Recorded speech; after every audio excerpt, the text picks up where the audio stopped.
For me, Assassin's Creed is essentially a long, epic story of a guy in the prison going in a machine called the Animus, and he's going to relive the life of his ancestors. In Assassin's Creed 2, we follow Desmond, who's going to live the life of Ezio Auditore da Firenze.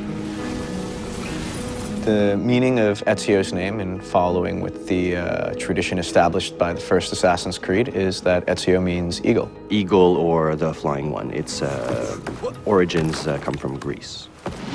He's a young noble from Florence at the beginning of the game. He's studying to follow in his father's footsteps. His father, as far as we know, is a banker. As a rich boy in Florence, he doesn't really see the hardships of the peasants and other poor people, and it doesn't really affect him either. He's more of a carefree guy. He does what he has to do. He's got lots of money. He's got lots of friends. And in regards to the women, he's very charming. He always says the right thing.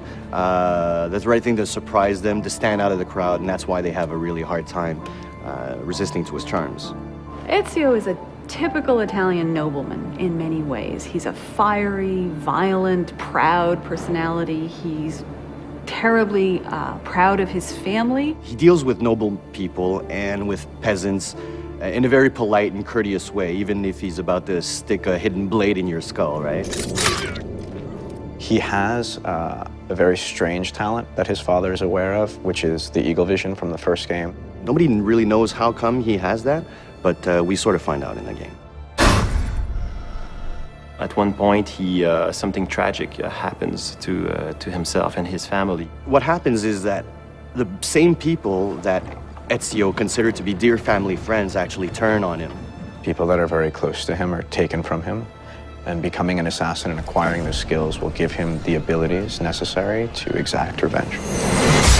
When you're used to just living free and living without a worry in the world, and all of a sudden the entire Florentine army is looking for you, and you have to protect your mother, you have to protect your sister, and you have to defend yourself, changes everything in his life.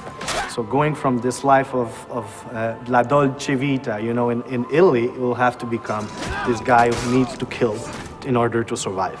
We see Ezio progressing very much so throughout the game, physically as well as emotionally and in his personality.